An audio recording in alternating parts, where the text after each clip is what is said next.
You're not happy in life because everything you do is for yourself. All of your thoughts are incredibly self-centered. You spend all day long thinking without realizing that you're thinking. You have lots of attachments to people and things, and these are outside of your control. And you're always looking to protect your self-image. And with this, you're playing this game of self-preservation. And this game is suffering. So why is this the case? Well, you have a mind, and this mind has evolved to be selfish in order to survive. What your mind does is it creates selfish thoughts in order to benefit you and help you survive in the world. But of course, this is not your fault. This is just the way the mind works. The question here is, to what degree can you be conscious of your mind creating this selfishness in your life, which is needed for your survival, of course. And this mind, this deeply selfish mind that we're talking about, this is something that you completely identify with. You do not question it. You take it to be true. You take your thoughts to be real and true. And when you listen to your mind, you blindly carry out the demands of ego. And the ego is extremely selfish and extremely insecure, right? It never feels stable or satisfied. It's completely insatiable.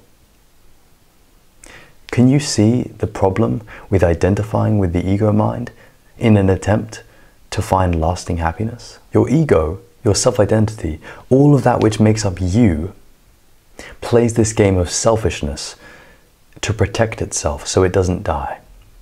However, the more selfish you are, the less happy you'll be. But it doesn't seem like this. It seems like if we're selfish, if we serve ourselves, if we get all the stuff we need and we want, we'll be happy. But it doesn't work like that. So recognize, as long as there is a you, an ego in the world, trying to survive and trying to find happiness, you won't find it. It's an obstacle to your peace and happiness. Ego is a barrier, right? And that's what you're operating from. But if we just take a step back, how is it that we're able to speak about our minds in such a detached and observational way? Could it be that you are something greater than your mind? Something that is aware of your mind? Could it be that you experience life from a place of awareness? And if so, this means you're not your ego. This means you're not your mind. You can't be. You are aware of it. You are that which is aware of your mind and aware of your ego. You can't dismiss that. We can begin to validate this. If you look into your experience right now, put your hands together and feel the friction on your hands, right? Feel the sense of touch. And notice that you are aware of it. You are aware of your experience. You are literally aware right now. Picture a giraffe and notice that you are aware of the mental image in your mind. You are aware. Feel the pressure of your feet on the ground and notice that you are aware of that. We use the same awareness to observe the selfishness of our minds. And can you see that the more aware you are, the freer you'll be? Because the more you can see through the illusion, the more you know you're not your mind. The less you identify with your deeply selfish mind. Instead, you operate from this place of awareness where you notice things in your experience rather than blindly identifying with them. Happiness is not found outside in the world somewhere. It's found within.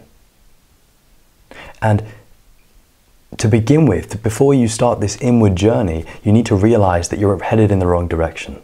Have the courage to go outside of your comfort zone and experiment with this. Spirituality is not a bunch of ideas. It's a genuine way to achieve exactly what you want, and that is obviously happiness. You don't want anything else other than happiness in your life. Everything you do is a way to get to happiness, right? Small, finite ways, but it's a distraction, right?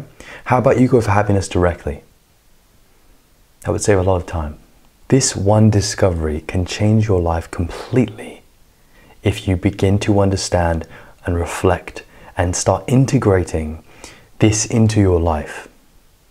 This is not a bunch of ideas. This is not something that you sit and listen to and think, oh, that's pretty cool. No, you literally go out and do this. This can change your life completely.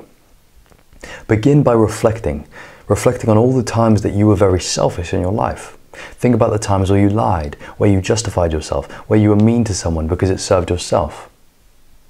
And link it back to your mind, creating this selfishness so that you can survive. So this game of survival, this is suffering.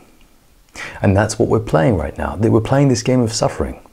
We are not individual separate egos. We're not individual people. We are actually connected on a much deeper level. But you can't even begin to go near that until you've realized that your mind is just bullshitting you all day long. So the sooner you realize this, the sooner you can begin living a proper life. Self-aware, kind, compassionate, and selfless.